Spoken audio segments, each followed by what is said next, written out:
बद्रीनाथ धाम, एक मंदिर जिसने खुद अपने विनाश की भविष्यवाणी की। क्या आपने कभी किसी ऐसे मंदिर के बारे में सुना है जो खुद अपने अंत की भविष्यवाणी कर चुका हो? एक ऐसा धाम जहां हर साल घटने वाली रहस्यमय घटनाएं इस बात का संकेत देती हैं कि शायद जल्द ही यह मंदिर इस दुनिया से विलुप्त हो जाएगा। उत्तराखंड की ऊंची ऊंची पर्वत श्रृंखलाओं में बसा बद्रीनाथ धाम केवल एक तीर्थ स्थल नहीं, बल्कि सनातन धर्म के अनगिनत रहस्यों और दिव्य चमत्कारों का केंद्र है। इसे दूसरा बैकुंठ कहा जाता है, लेकिन सवाल यह है कि इस धाम में ऐसा क्या है जो इसे धरती पर भगवान विष्णु का सबसे अद्भुत और रहस्यमय स्थान बनाता है। बद्रीनाथ मंदिर वर्ष में केवल 6 महीने के लिए खुलता है, और इसके बाद जब मंदिर के पट बंद कर दिए जाते हैं, तब भी यहां जलने वाली अखंड ज्योति बुझती नहीं। ये कैसे संभव है? कौन सी अदृश्य शक्ति इस दिव्य प्रकाश को जलाए रखती है? क्या यह स्वयं भगवान विष्णु की कोई अलौकिक लीला है, या फिर कोई ऐसा रहस्य जिसे अभी तक विज्ञान भी समझ नहीं पाया? हिंदू धर्म में शंख बजाने को विशेष रूप से शुभ माना गया है, फिर भी बद्रीनाथ मंदिर में पूजा के दौरान कभी भी शंख नहीं बजाया जाता। आखिर क्यों? क्या इसके पीछे कोई रहस्यमय शक्ति छिपी है, या फिर यह किसी प्राचीन नियम का हिस्सा है जिसका संबंध देवताओं और ब्रह्मांडीय ऊर्जाओं से जुड़ा हुआ है? और वसुधारा झरने की बात करें तो इसके बारे में कहा जाता है कि यह पुण्यात्माओं पर जल की बौछार करता है, लेकिन पापियों पर इसकी एक भी बूंद नहीं गिरती। यह कैसे संभव हो सकता है? क्या यह केवल एक धार्मिक मान्यता है, या इसके पीछे कोई ऐसा रहस्य छिपा है जिसे समझना इंसानी बुद्धि के परे है? अगर यह सच है, तो आखिर यह झरना किसी को पुण्यात्मा मानकर जल कैसे गिराता है, और पापी को ठुकराने की शक्ति इसमें कहां से आती है? बद्रीनाथ धाम में एक और अद्भुत रहस्य है। यहां का तापमान कभी भी 9 डिग्री सेल्सियस से अधिक नहीं जाता, लेकिन वहीं दूसरी ओर तप्त कुंड का पानी हमेशा 54 डिग्री सेल्सियस पर खौलता रहता है। बर्फीले मौसम के बीच उबलते पानी का रहस्य क्या है? क्या यह प्रकृति की कोई विशेष लीला है, या फिर किसी दिव्य शक्ति का प्रमाण? सबसे रहस्यमय घटना जोशीमठ में स्थित भगवान नरसिंह की मूर्ति से जुड़ी है। मान्यता है कि इस मूर्ति का हाथ हर साल पतला होता जा रहा है। यह क्यों हो रहा है? पौराणिक कथाओं के अनुसार जिस दिन यह हाथ पूरी तरह टूट जाएगा, उस दिन बद्रीनाथ धाम का अंत शुरू हो जाएगा। क्या यह केवल एक मान्यता है, या फिर भविष्य में होने वाली किसी अद्भुत घटना का संकेत? क्या यह संकेत कलयुग के अंत की ओर इशारा कर रहा है? बद्रीनाथ धाम से जुड़े इन रहस्यों को समझना केवल आस्था का विषय नहीं, बल्कि यह उन अलौकिक शक्तियों की झलक है जो इस ब्रह्मांड में विद्यमान है। क्या विज्ञान कभी इन रहस्यों को सुलझा पाएगा, या यह चमत्कारी घटनाएं युगों युगों तक इंसान की सोच से परे बनी रहेंगी? बद्रीनाथ धाम के अद्भुत रहस्य। एक अलौकिक यात्रा। क्या भीम पुल केवल एक साधारण प्राकृतिक संरचना है, या इसके निर्माण के पीछे कोई रहस्यमयी शक्ति छिपी है? महाभारत काल का साक्षी माने जाने वाला यह विशाल पत्थर बिना किसी सहारे के हजारों वर्षों से कैसे टिका हुआ है? क्या यह मात्र एक संयोग है, या फिर इसमें प्राचीन वास्तु विज्ञान और देवताओं की शक्ति का कोई संकेत छुपा है? और वह दिव्य मूर्ति जिसे आदि शंकराचार्य ने नारद कुंड से प्राप्त किया था, आखिर उन्हें कैसे पता चला कि यही भगवान बद्रीनाथ की वास्तविक प्रतिमा है? क्या यह केवल आध्यात्मिक आस्था का परिणाम था, या इसके पीछे किसी दिव्य संकेत या यौगिक दृष्टि का रहस्य छुपा था? ऐसे कई रहस्य इतिहास के उन धुंधले पड़े पन्नों में छिपे हैं जिन पर समय की परतें चढ़ चुकी हैं। लेकिन सबसे बड़ा प्रश्न यह है, क्या वास्तव में बद्रीनाथ धाम एक दिन विलुप्त हो जाएगा? क्या इस दिव्य स्थल की नियति पहले से ही तय है? और क्या आपने कभी गौर किया है कि यहाँ के मुख्य पुजारी हमेशा केरल के नंबूदरी ब्राह्मण ही क्यों होते हैं? क्या इसके पीछे कोई आध्यात्मिक नियम है, या यह केवल परंपरा का हिस्सा है? बद्रीनाथ धाम केवल एक तीर्थ यात्रा नहीं, बल्कि रहस्यों और चमत्कारों से भरी एक अलौकिक यात्रा है। यह आस्था और विज्ञान के बीच का एक अनोखा संगम है, जहां हर पत्थर, हर धारा और हर कथा किसी गहरे रहस्य की ओर इशारा करती है। तो क्या आप इन रहस्यों से पर्दा हटाने के लिए तैयार हैं? चलिए इस दिव्य यात्रा की शुरुआत करते हैं और जानते हैं कि बद्रीनाथ धाम का वास्तविक रहस्य क्या है। बद्रीनाथ धाम की पौराणिक कथा। विष्णु और शिव का अनोखा लीला कहते हैं। प्राचीन काल में बद्रीनाथ क्षेत्र भगवान शिव का निवास था। कैलाशपति शिव यहां माता पार्वती और अपने गणों के साथ ध्यान और तपस्या में लीन रहते थे। यह स्थान शांति और आध्यात्मिक ऊर्जा से भरा हुआ था। लेकिन फिर कुछ ऐसा हुआ जिसने इस भूमि का स्वरूप ही बदल दिया। भगवान विष्णु एक ऐसे स्थान की खोज में थे जहां वे गहरे ध्यान में लीन हो सकें। जब उन्होंने इस पवित्र स्थान को देखा तो वे इससे अत्यंत प्रभावित हुए।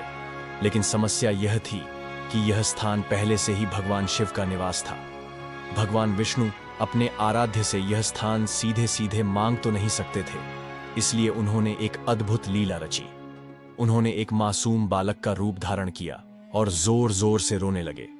माता पार्वती का हृदय करुणा से भर गया। उन्होंने उस बालक को अपने पास बुला लिया और प्रेम पूर्वक उसे गोद में उठा लिया। लेकिन भगवान शिव तुरंत समझ गए कि यह कोई साधारण बालक नहीं, बल्कि स्वयं भगवान विष्णु हैं। शिव जी ने माता पार्वती को समझाने की कोशिश की, लेकिन तब तक विष्णु जी अपनी लीला को आगे बढ़ा चुके थे। जैसे ही माता पार्वती बालक को गोद में लेकर मंदिर के भीतर गईं, भगवान विष्णु ने अपनी दिव्य शक्ति से दरवाजे बंद कर दिए। शिव और पार्वती को वहां से प्रस्थान करना पड़ा और तब से यह स्थान भगवान बद्रीनाथ के रूप में प्रसिद्ध हो गया। आज भी इस कथा की झलक हमें बद्रीनाथ मंदिर में देखने को मिलती है। कहा जाता है कि भगवान शिव ने इस स्थान को छोड़ा जरूर, लेकिन वे निकट ही एक स्थान पर ध्यानस्थ हो गए जिसे योग ध्यान बद्री कहा जाता है। तो क्या यह केवल एक पौराणिक कथा है या इसके पीछे कोई गूढ़ संकेत छुपा हुआ है? क्या यह दर्शाता है कि सृष्टि के संचालन में भगवान विष्णु और शिव के बीच कोई दिव्य योजना है जिसे आम मानव की बुद्धि समझ नहीं सकती? आइए इस रोमांचक यात्रा में आगे बढ़ते हैं और बद्रीनाथ धाम के अन्य रहस्यों की परतें खोलते हैं। बद्रीनाथ धाम का अलौकिक रहस्य। एक दिव्य प्रतिमा की अद्भुत गाथा। माता पार्वती के मातृत्व भाव ने उन्हें बालक को शांत करने के लिए प्रेरित किया, लेकिन तभी भगवान विष्णु ने अपनी दिव्य लीला का अगला चरण आरंभ कर दिया। जैसे ही माता पार्वती उस बालक को लेकर भीतर गईं, विष्णु ने द्वार बंद कर लिया और घोषणा की कि अब से वे इसी स्थान पर निवास करेंगे और अपने भक्तों को साक्षात दर्शन देंगे। भगवान शिव ने यह सुना तो वे मंद मंद मुस्कुराए, क्योंकि वे स्वयं केदारनाथ जाने की तैयारी में थे, जहां उन्हें कलयुग के संकटों से अपने भक्तों की रक्षा करनी थी। भगवान शिव ने प्रसन्न होकर विष्णु को आशीर्वाद दिया कि यह स्थान अब से बद्रीनाथ धाम कहलाएगा और भक्तगण यहां भगवान नारायण के रूप में उनकी आराधना करेंगे। इसी क्षण से यह धाम वैकुंठ के समान पूज्य हो गया। मान्यता है कि इस पवित्र मंदिर का निर्माण स्वयं देव शिल्पी विश्वकर्मा ने देवताओं के आग्रह पर किया था। लेकिन क्या आप जानते हैं कि इस मंदिर में स्थित भगवान विष्णु की प्रतिमा केवल एक साधारण मूर्ति नहीं, बल्कि एक दिव्य स्वयंभू प्रतिमा है। अलकनंदा से प्रकट हुई दिव्य मूर्ति। यह कहा जाता है कि भगवान बद्रीनाथ की यह प्रतिमा सामान्य पत्थर की नहीं, बल्कि शालिग्राम से बनी हुई एक अलौकिक मूर्ति है जो स्वयं प्रकट हुई थी। किंवदंती है कि जब आदि शंकराचार्य भारत में सनातन धर्म की पुनर्स्थापना कर रहे थे, तब उन्हें एक दिव्य संकेत मिला। 7वीं शताब्दी में उन्होंने अलकनंदा नदी के पवित्र जल में डुबकी लगाई और अपनी तपस्या के प्रभाव से इस अद्भुत मूर्ति को बाहर निकाला। परंतु प्रश्न यह उठता है कि आदि शंकराचार्य को कैसे पता चला कि यही वह दिव्य प्रतिमा है जिसे इस मंदिर में स्थापित किया जाना चाहिए? क्या यह केवल एक संयोग था या फिर स्वयं भगवान विष्णु ने उन्हें यह अलौकिक संदेश दिया था? इस रहस्य का उत्तर आज भी बद्रीनाथ धाम के अनसुलझे चमत्कारों में से एक बना हुआ है। एक युग तक लुप्त रही मूर्ति 6ठी शताब्दी के दौरान, जब इस पवित्र मंदिर की सुरक्षा का कोई निश्चित प्रबंध नहीं था, तब यह क्षेत्र बाहरी आक्रमणकारियों के निशाने पर था। विशेष रूप से बौद्ध और हूण आक्रांताओं के भय से पुजारियों को एक कठिन निर्णय लेना पड़ा। भगवान बद्री विशाल की दिव्य प्रतिमा को शत्रुओं से बचाने के लिए उन्होंने इसे अलकनंदा नदी की गोद में प्रवाहित कर दिया। यह एक ऐसा निर्णय था जिसकी कल्पना भी किसी ने नहीं की थी। सदियों तक यह मूर्ति लुप्त रही और कोई नहीं जानता था कि यह कहां गई। परंतु जब समय ने करवट ली तो इसे पुनः प्रकट होने का अवसर मिला। जब आदि शंकराचार्य ने अपने आध्यात्मिक ज्ञान और तपस्या से इस मूर्ति को पुनः खोज निकाला, तो समस्त भक्तों के लिए यह किसी चमत्कार से कम नहीं था। यह केवल एक पत्थर की प्रतिमा नहीं थी, बल्कि स्वयं भगवान विष्णु का दिव्य स्वरूप था, जिसे देखना मात्र ही मोक्ष की ओर ले जाने वाला माना जाता है। आज भी बद्रीनाथ धाम की यह मूर्ति अपने अस्तित्व से जुड़े अनेक रहस्यों को समेटे हुए है। भक्तों का विश्वास है कि जो भी सच्चे मन से यहां आता है वह भगवान बद्री विशाल की कृपा का भागी बनता है। यही कारण है कि बद्रीनाथ केवल एक मंदिर नहीं बल्कि एक जीवंत आध्यात्मिक शक्ति केंद्र है, जहां हर शिला, हर धारा और हर श्वास में भगवान विष्णु की दिव्य उपस्थिति का अनुभव किया जा सकता है। बद्रीनाथ धाम का रहस्य। जब आदि शंकराचार्य ने खोजी दिव्य प्रतिमा सैकड़ों वर्षों बाद जब आदि शंकराचार्य बद्रीनाथ पहुंचे तो उन्होंने इस पावन धाम की मूल प्रतिमा के बारे में जानकारी प्राप्त करनी चाहिए। जब उन्होंने वहां के पुजारियों से इस विषय में पूछा तो उन्हें बताया गया कि उनके पूर्वजों ने मूर्ति को सुरक्षित रखने के लिए नदी में प्रवाहित कर दिया था, लेकिन यह कोई नहीं जानता था कि वह दिव्य प्रतिमा किस दिशा में गई। यह सुनकर आदि शंकराचार्य गहन ध्यान में लीन हो गए। उनकी अलौकिक दृष्टि ने उन्हें मार्ग दिखाया और वे बिना किसी विलंब के अलकनंदा नदी की ओर बढ़ चले। पुजारियों और श्रद्धालुओं की उत्सुक और चिंतित नजरें उन पर टिकी थीं। तभी कुछ ऐसा हुआ जिसकी किसी ने कल्पना भी नहीं की थी। आदि शंकराचार्य सीधे नारद कुंड में कूद पड़े। पुजारियों में हाहाकार मच गया, क्योंकि नारद कुंड अपनी गहराई और रहस्यमय प्रकृति के लिए प्रसिद्ध था। कहा जाता था कि उसमें गिरने के बाद जीवित लौटना असंभव था। लेकिन शंकराचार्य कोई साधारण मानव नहीं थे। वे एक दिव्य पुरुष थे जिन्हें सिद्धियां प्राप्त थीं। कुछ ही क्षणों के बाद जब वे कुंड से बाहर निकले तो उनके हाथों में वही दिव्य प्रतिमा थी जिसे सदियों पहले सुरक्षित रखने के लिए नदी में प्रवाहित कर दिया गया था। यह दृश्य देखकर सभी श्रद्धालु स्तब्ध रह गए। यह किसी चमत्कार से कम नहीं था। शास्त्रों के अनुसार बद्रीनाथ मंदिर में भगवान नारायण की पूजा 6 महीने मनुष्य करते हैं और शेष 6 महीने स्वयं देवता उनकी आराधना करते हैं। जब मंदिर के द्वार बंद होते हैं तब बद्री विशाल की उत्सव मूर्ति को जोशीमठ ले जाया जाता है, जहां विधिवत पूजा जारी रहती है। लेकिन क्या आपने कभी सोचा है कि बद्रीनाथ धाम के कपाट पूरे 6 महीने तक क्यों बंद रहते हैं? क्या यह केवल प्रतिकूल मौसम की वजह से होता है या इसके पीछे कोई गहरा रहस्य छिपा है? पौराणिक मान्यताओं के अनुसार हर वर्ष अक्टूबर-नवंबर के समय यहां भीषण बर्फबारी होती है, जिससे संपूर्ण क्षेत्र बर्फ की मोटी चादर में ढक जाता है। रास्ते अवरुद्ध हो जाते हैं और वहां पहुंचना असंभव हो जाता है। इसलिए भक्तों की सुरक्षा को ध्यान में रखते हुए मंदिर के कपाट बंद कर दिए जाते हैं। लेकिन इस प्राकृतिक बाधा के अलावा एक और रहस्य जुड़ा है। कहा जाता है कि जब मंदिर बंद हो जाता है तब देवता और दिव्य शक्तियां वहां निवास करती हैं। कई साधु संतों और भक्तों ने यह दावा किया है कि जब मंदिर के कपाट खोले जाते हैं तो अंदर अद्भुत दिव्य सुगंध और ताजा फूल मिलते हैं, मानो कोई अदृश्य शक्ति वहां पूजा अर्चना कर रही हो। क्या यह केवल आस्था है या सच में बद्रीनाथ धाम के भीतर कोई दैवीय शक्ति कार्यरत है? यह प्रश्न आज भी अनुत्तरित है, लेकिन यही इस स्थान का सबसे बड़ा रहस्य भी है।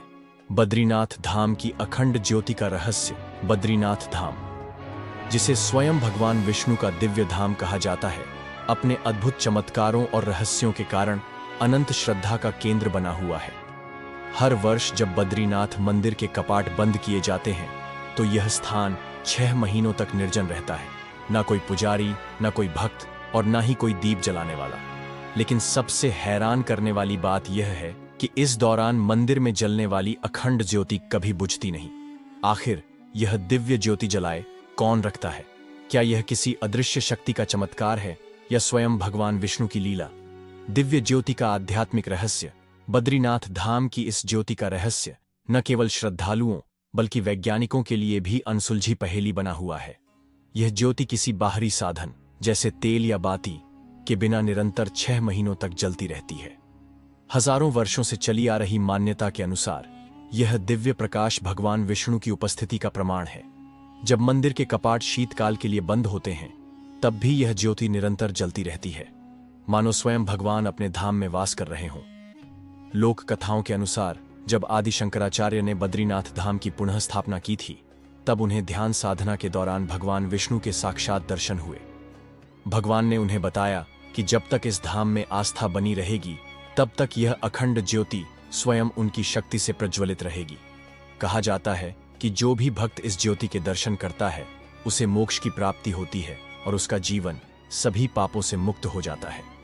बद्रीनाथ मंदिर के पुजारियों का रहस्य। बद्रीनाथ धाम का एक और अनोखा रहस्य इसकी पुजारी परंपरा से जुड़ा है। भारत के अधिकांश मंदिरों में स्थानीय ब्राह्मणों को पूजा करने का अधिकार प्राप्त होता है, लेकिन बद्रीनाथ मंदिर में मुख्य पुजारी रावल केवल केरल के नंबूद्रीपद ब्राह्मण ही होते हैं। यह परंपरा कब और कैसे शुरू हुई, इसका रहस्य हमें 7वीं शताब्दी में ले जाता है, जब आदि शंकराचार्य ने भारत को आध्यात्मिक एकता के सूत्र में पिरोने के लिए यात्रा प्रारंभ की थी। उन्होंने यह नियम बनाया कि उत्तर भारत के प्रमुख मंदिरों में दक्षिण भारतीय ब्राह्मण और दक्षिण भारत के मंदिरों में उत्तर भारतीय के प्रमुख मंदिरों में दक्षिण भारतीय ब्राह्मण और दक्षिण भारत के मंदिरों में उत्तर भारतीय ब्राह्मण पुजारी बनेंगे। इसका उद्देश्य संस्कृति और परंपराओं का आदान प्रदान करना था, जिससे पूरे भारत में आध्यात्मिक एकता बनी रहे। इसी कारण आज भी बद्रीनाथ मंदिर में केरल के नंबूद्रीपद ब्राह्मण पुजारी के रूप में नियुक्त होते हैं और इस परंपरा का पालन सदियों से किया जा रहा है। रहस्य, श्रद्धा और आस्था का संगम। बद्रीनाथ धाम मात्र एक तीर्थ स्थल नहीं, बल्कि रहस्यों, चमत्कारों और अनंत आस्था का केंद्र है। यह स्थान हमें न केवल भगवान विष्णु की दिव्यता का एहसास कराता है, बल्कि यह भी सिखाता है कि सच्ची श्रद्धा और भक्ति ही हमें मोक्ष के मार्ग पर ले जा सकती है।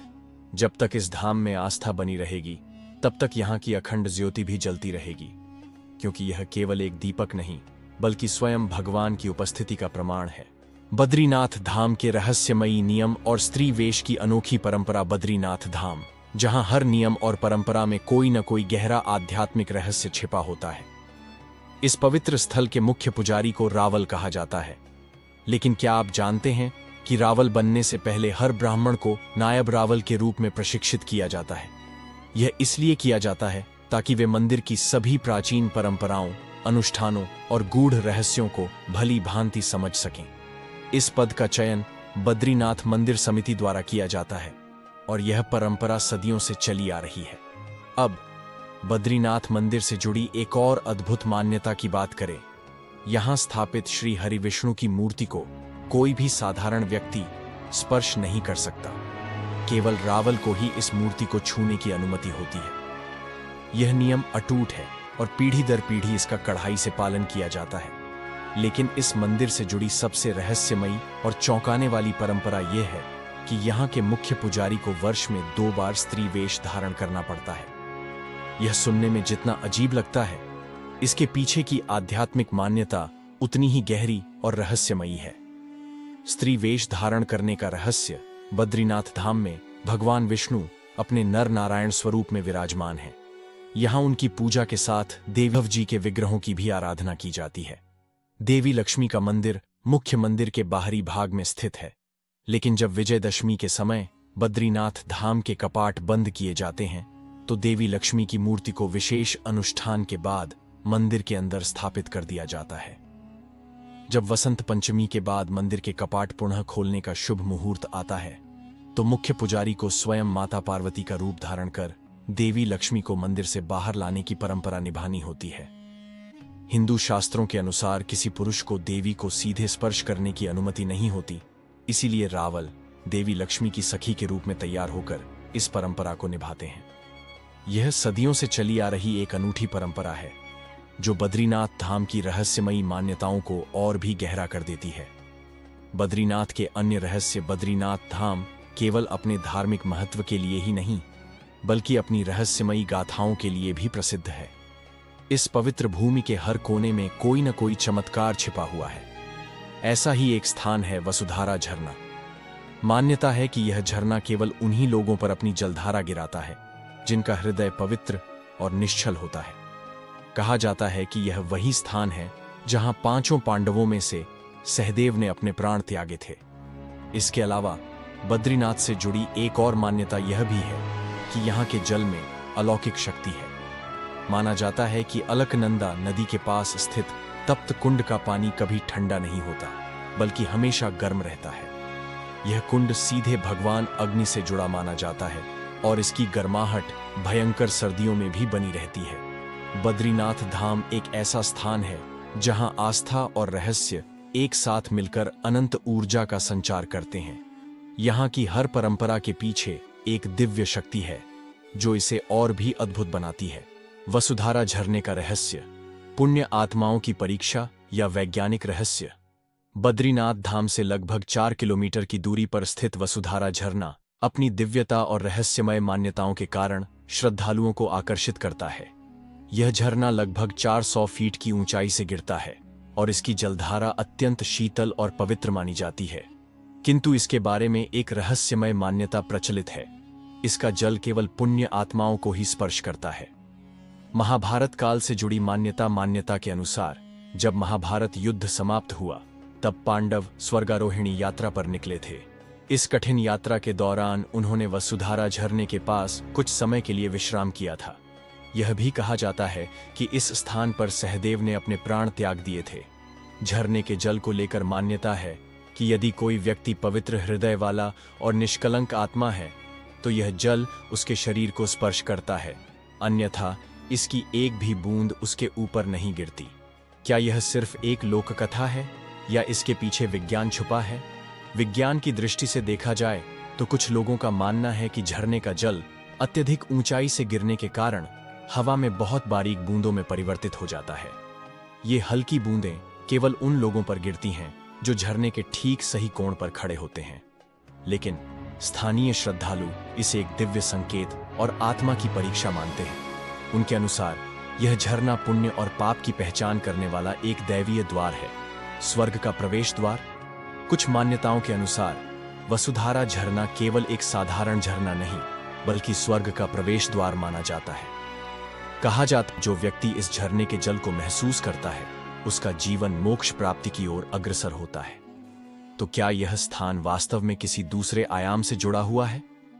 यह एक ऐसा प्रश्न है जिसका उत्तर अब तक कोई नहीं ढूंढ पाया है। बद्रीनाथ के अन्य अद्भुत रहस्य। भीमपुल बद्रीनाथ धाम में सिर्फ वसुधारा झरना ही नहीं बल्कि कई अन्य रहस्यमयी स्थान भी हैं। इन्हीं में से एक है भीमपुल, एक विशालकाय शिला से बना अद्भुत प्राकृतिक पुल।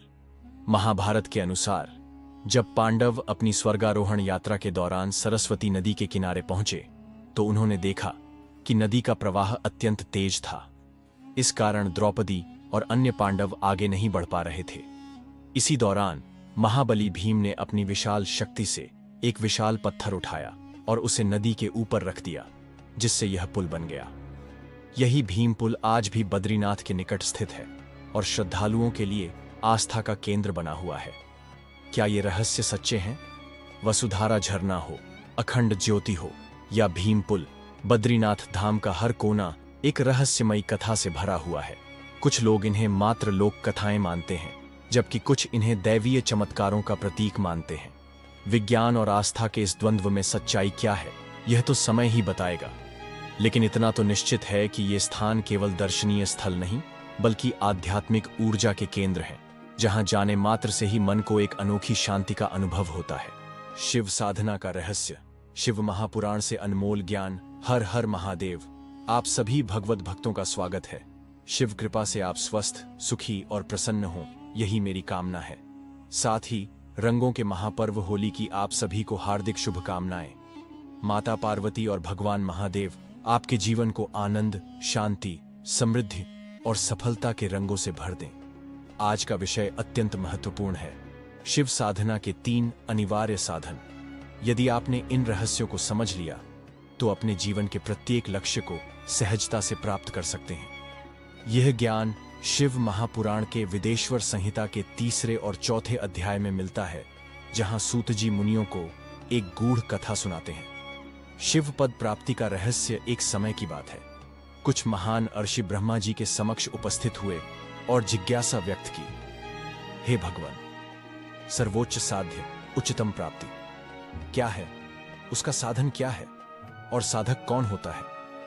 ब्रह्मा जी ने उत्तर दिया, शिव पद की प्राप्ति ही परम साध्य है, उनकी सेवा ही साधन है, और जो शिव कृपा से नित्य नैमित्तिक कर्मों के फल की आसक्ति से मुक्त हो जाता है वही सच्चा साधक है। ब्रह्मा जी ने आगे कहा कि जब कोई अपने समस्त कर्मों को वेदोक्त विधि से करके भगवान शिव के चरणों में समर्पित कर देता है तब वह परमेश्वर पद को प्राप्त करता है। यही मोक्ष प्राप्ति का मार्ग है, जिसमें सालोक्य, सामीप्य, सारूप्य और सायुज्य जैसी मुक्तियां प्राप्त होती हैं। शिव साधना के 3 महत्वपूर्ण साधन। शिव महापुराण में शिव साधना के 3 मुख्य साधनों का उल्लेख मिलता है। श्रद्धा, अटल विश्वास। जब तक किसी साधक में भगवान शिव के प्रति अटूट श्रद्धा नहीं होगी, तब तक वह साधना के मार्ग पर आगे नहीं बढ़ सकता।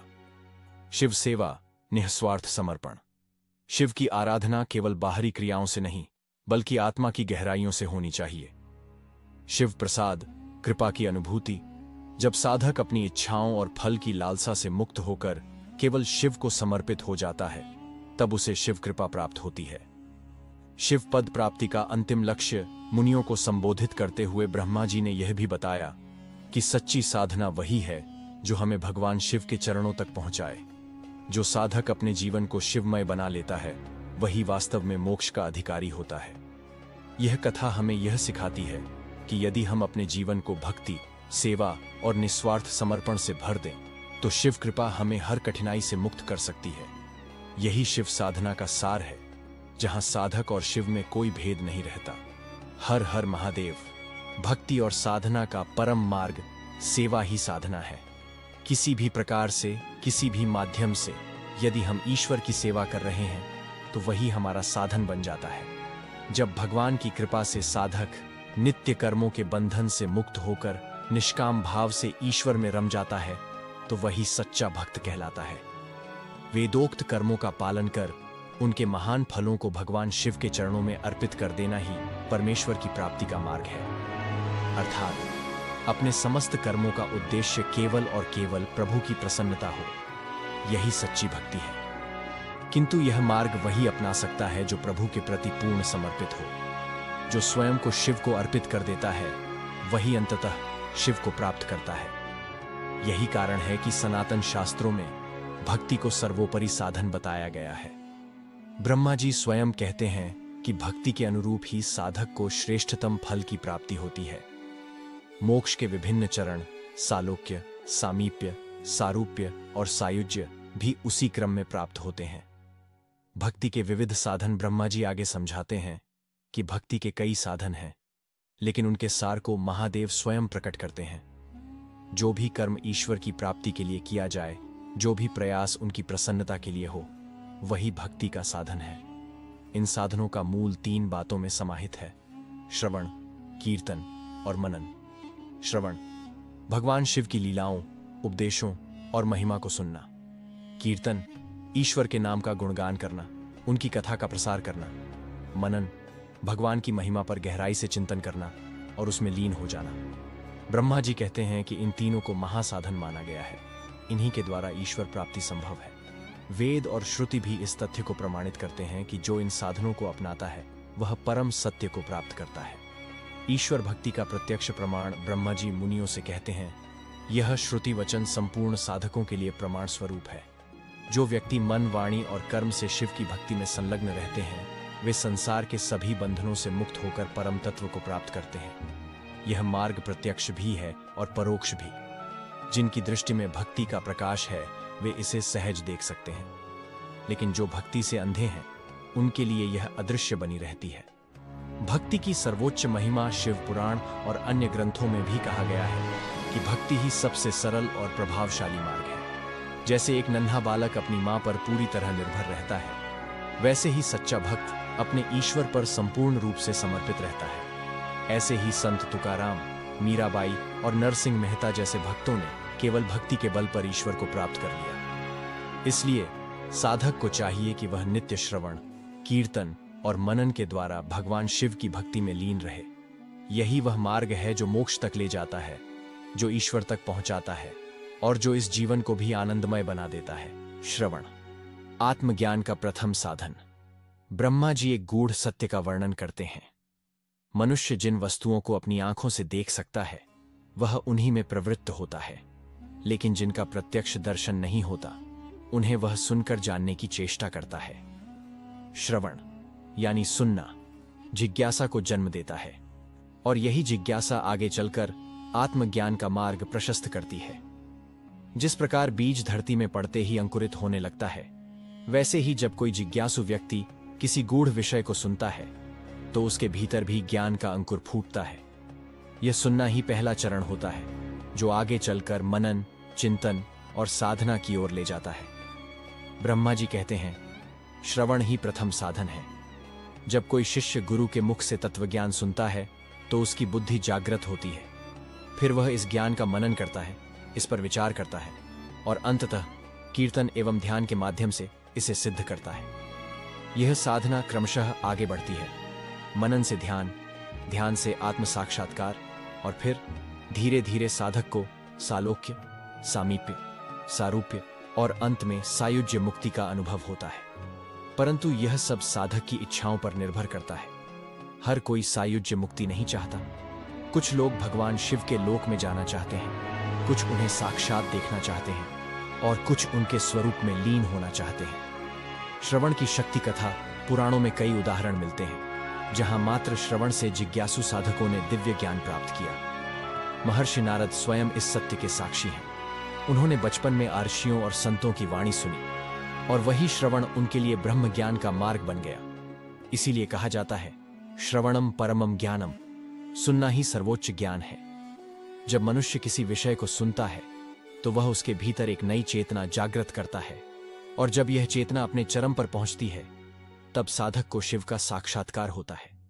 इसलिए यदि आत्म साक्षात्कार की ओर बढ़ना है तो पहला कदम श्रवण से ही शुरू होता है। मुक्ति के विभिन्न प्रकार और मनन की महिमा, कुछ साधक अपने इष्ट में ही विलीन हो जाना चाहते हैं तो कुछ मुक्ति की अलग अलग अवस्थाओं की कामना करते हैं। कोई अपने आराध्य के सान्निध्य में रहकर उनकी सेवा करना चाहता है तो कोई ऐसे दिव्य लोकों की कल्पना करता है जो उसके मन में बसे हैं। प्रत्येक साधक को उसकी साधना और भावना के अनुरूप ही मुक्ति प्राप्त होती है। कुछ को सालोक्य मुक्ति की इच्छा होती है तो कुछ सायुज्य मुक्ति को सर्वोच्च मानते हैं। ब्रह्मा जी मुनियों को बताते हैं कि जब साधक अपने साधन मार्ग पर अग्रसर होता है तो पहले उसके समस्त शारीरिक रोग समाप्त हो जाते हैं। इसके पश्चात समस्त लौकिक सुख दुहक और मोह धीरे धीरे विलीन हो जाते हैं। यह अभ्यास प्रारंभ में कठिन और कष्टदायक प्रतीत होता है, परंतु जब साधना सिद्ध हो जाती है तो साधक एक अनवरत दिव्य आनंद का अनुभव करता है। लौकिक इच्छाओं का क्षय हो जाता है और अंत में साधक केवल ईश्वर के मंगलकारी स्वरूप में लीन हो जाता है। मुनियों ने ब्रह्मा जी से प्रश्न किया, हे ब्राह्मण, मनन का स्वरूप क्या है? श्रवण और कीर्तन की वास्तविकता क्या है? कृपया हमें विस्तार से समझाएं। ब्रह्मा जी उत्तर देते हैं, भगवान शिव की पूजा, उनका नाम जप, उनके दिव्य गुणों और लीलाओं का चिंतन और उनके नामों का भावपूर्ण स्मरण ही सच्चा मनन है। जब मन पूरी तरह भगवान में रम जाता है और साधक किसी प्रयास के बिना ही निरंतर ईश्वर का स्मरण करने लगता है तो यही मनन की परम अवस्था कहलाती है। यह महादेव की कृपा से प्राप्त होती है और सभी साधन मार्गों में श्रेष्ठ मानी जाती है। ब्रह्मा जी आगे समझाते हैं कि जब साधना सिद्ध हो जाती है तो साधक को विचारपूर्वक चिंतन करने की आवश्यकता नहीं रहती। यह एक ऐसी अवस्था होती है जहां ईश्वर की भक्ति सहज रूप से बहने लगती है, जैसे किसी जलधारा का प्रवाह। पहले यह मार्ग कठिन प्रतीत होता है, लेकिन जब साधक पूर्ण रूप से समर्पित हो जाता है तो उसे अपने प्रयास का आभास भी नहीं रहता, सब कुछ स्वतः घटित होता है। यही अवस्था है जब ईश्वर की कृपा साधक पर पूर्ण रूप से बरसने लगती है और वह अपने इष्ट में ही विलीन हो जाता है। निष्कर्ष, सच्ची साधना का मार्ग कठिन हो सकता है, लेकिन अंत में यह साधक को अनंत आनंद और मोक्ष की ओर ले जाता है। जब भक्ति इतनी प्रबल हो जाती है कि मन बिना प्रयास के ईश्वर में लीन हो जाए, तभी सच्चे मनन की प्राप्ति होती है। यही वह अवस्था है जहां साधक और ईश्वर के बीच कोई भेद नहीं रह जाता और आत्मा पूर्ण रूप से अपने परम लक्ष्य को प्राप्त कर लेती है। शिव साधना के 3 प्रमुख मार्ग, श्रवण, कीर्तन और मनन। भगवान शिव की कृपा से ही सच्ची भक्ति और साधना का मार्ग प्राप्त होता है। यह मार्ग समस्त श्रेष्ठ साधनों में सर्वोत्तम माना गया है। महर्षि वेदव्यास और अन्य ऋषियों ने भी इसे महत्वपूर्ण बताया है। इस साधना के 3 प्रमुख अंग होते हैं, श्रवण, कीर्तन और मनन। श्रवण, जब मन शिव में लीन हो जाए, ब्रह्मा जी कहते हैं कि जैसे संसार में व्यक्ति जिन विषयों में रुचि लेता है उसकी आसक्ति भी उसी ओर बढ़ती जाती है। यदि वही दृढ़ आसक्ति भगवान शिव की लीलाओं, उनके अद्भुत गुणों और महिमा के श्रवण में हो जाए तो वह साधना का पहला चरण बन जाता है। जिस प्रकार कोई कथा सुनने हजारों लोग एक पंडाल में बैठते हैं, लेकिन उनमें से कुछ ही वास्तव में कथा का सार ग्रहण करते हैं। यदि कथा सुनने के बाद व्यक्ति के भीतर कोई परिवर्तन न आए तो वह श्रवण सफल नहीं हुआ। लेकिन अगर मन शिव की भक्ति में डूब जाए और उनके विचारों में रम जाए तो यही सच्ची साधना कहलाती है। कीर्तन। जब हृदय शिव गुणगान में नाच उठे, श्रवण के बाद कीर्तन का स्थान आता है। कीर्तन का अर्थ केवल भजन गाना ही नहीं, बल्कि शिव की महिमा को हृदय से अनुभव कर उसे वाणी और भावनाओं के माध्यम से प्रकट करना भी है। वेदों में कहा गया है कि भगवान शिव के अद्भुत प्रताप, गुण, लीलाएं और नाम का अनुराग पूर्वक गान करना ही सर्वोत्तम भक्ति है। जब भक्त भाव विभोर होकर शिव की स्तुति करता है, तब उसकी चेतना शुद्ध हो जाती है और शिव कृपा सहज ही प्राप्त होती है। मनन। जब चिंतन ही शिव बन जाए। तीसरा और सबसे महत्वपूर्ण चरण है मनन, यानी शिव के स्वरूप का निरंतर चिंतन। साधक के लिए यह साधना का उच्चतम स्तर होता है, जहां मन पूर्ण रूप से भगवान शिव में लीन हो जाता है। यह किसी बाहरी क्रिया से जुड़ा नहीं होता, बल्कि यह एक आंतरिक अनुभूति है। गृहस्थ व्यक्ति के लिए शिव की सेवा मंदिर में पूजा करने से भी हो सकती है, लेकिन जो अखंड शिव साधना में लीन होते हैं, उनके लिए मनन ही साधना का सर्वोच्च रूप है। साधना की पूर्णता भगवान शिव की प्राप्ति केवल बाहरी आडंबरों से संभव नहीं होती, बल्कि जब कोई साधक पूरी निष्ठा और प्रेम से उनके गुणों का श्रवण करता है, हृदय से कीर्तन करता है और मन में उनके स्वरूप का मनन करता है, तब वह सच्चे अर्थों में शिव की शरण में आ जाता है। यही वह साधना है जिससे व्यक्ति शिव तत्व को अपने भीतर जागृत कर सकता है। जो भी इस पथ पर आगे बढ़ता है, उसे यह समझना चाहिए कि भगवान शिव केवल मंदिरों में स्थापित मूर्ति में नहीं, बल्कि हर कण कण में व्याप्त है। जब मन और आत्मा उनकी भक्ति में समर्पित हो जाती है, तब साधक स्वयं शिवमय हो जाता है। यही सच्ची शिव भक्ति है। तो जब कोई सिद्धि प्राप्त करता है, तब उसके लिए कुछ भी करने की आवश्यकता नहीं रह जाती। सारी क्रियाएं स्वाभाविक रूप से घटित होती हैं। यदि आप महादेव को अपना इष्ट मानते हैं, तो 3 विशेष साधन हैं जिन पर आपको विशेष रूप से ध्यान केंद्रित करना चाहिए। इन साधनों को अपनाकर आप अपनी साधना को और भी प्रभावशाली बना सकते हैं। आज का यह वीडियो यहीं समाप्त करते हैं। आशा करता हूं कि आपको दी गई यह जानकारी रोचक और उपयोगी लगी होगी। यदि आपको यह वीडियो पसंद आया हो तो इसे लाइक करें और अपने मित्रों व परिवारजनों के साथ साझा करें। अगर आप इस चैनल पर पहली बार आए हैं तो कृपया इसे सब्सक्राइब करें और बेल आइकन दबाएं, ताकि आपको आने वाले वीडियो की सूचनाएं समय पर मिलती रहे। हमारे सनातन धर्म में कहा गया है कि भक्त की पुकार महादेव तक स्वयं पहुंचती है। जब आप श्रद्धा और भक्ति से उनका स्मरण करते हैं, तो उनका आशीर्वाद स्वतः ही आपके जीवन में उतरने लगता है। इसी भक्ति भाव के साथ मैं भगवान श्री विश्वेश्वर महादेव से प्रार्थना करता हूं कि वे आप सभी को सुख, शांति और ऊर्जा प्रदान करें। आप सभी को होली की हार्दिक शुभकामनाएं। यह पावन पर्व आपके जीवन में नई रोशनी और आनंद लेकर आए।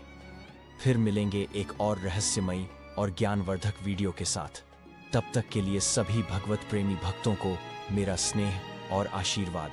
हर हर महादेव।